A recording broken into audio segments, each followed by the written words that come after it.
Баршаңызға сәлем, сіздермен Манат. Бүгін біз осындай сиырдан қолдың майын дайындайтын боламыз. Ең алдымен барлық айрандарымызды осылай құйып аламыз.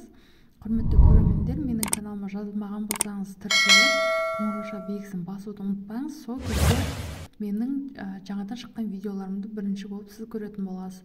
Осындай мен электрический күбіме айрандарымды құйып, және айранның мөлшерімен бірдей етіп су құятын боламыз.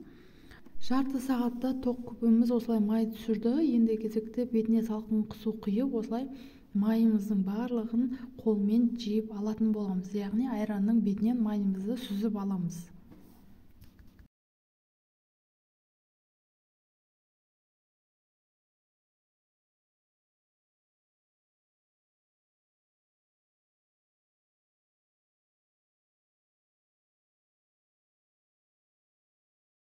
Мен көп мөлшерде айранның қаймағын жинап, азғана айранға қосып, осылай піскеннен менде мөлшері көптеу май түсетін болады. Сіздер де сөйтіп айранның қаймағын жинап, май піскенде қоссаңыздар болады.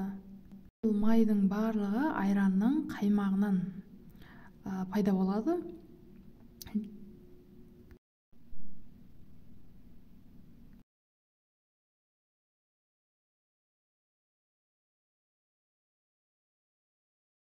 Және қыс мезгілінде осындай мөлшері көптеу май түсетін болады. Құрметті менің көрермендерім, менің осы YouTube каналымдағы видеоларды көріп, комментарий қалдырыңыздар, және достарыңызбен поделиться басып, менің видеоларыммен бөліссеңіздер болады.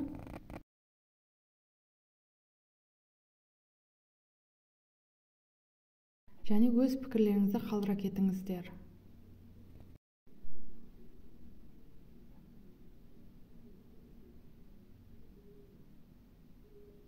Мен бұл жерде жай көрсетіп жатырмын, майдың қалай түсуі, қалай алу қажет екенін жай видеода көрсетіп жатырмын.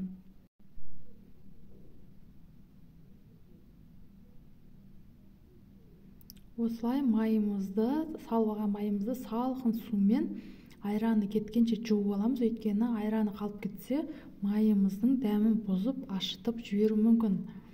Ашыған айранның дәмін майын бұзуы мүмкін. Сондықтан осындай салқын суда 3-4 қайтара жуып алатын боламын.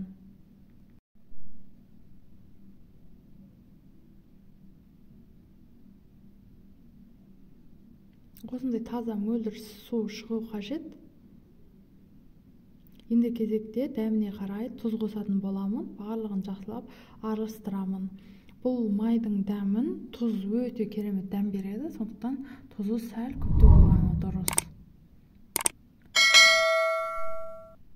Ауылдың майы дәл осылай дайын болады. Менің каналыма тіркеліп кетуді ұмытпаңыз, және қоңырауша белгісін басып қойыңыздар.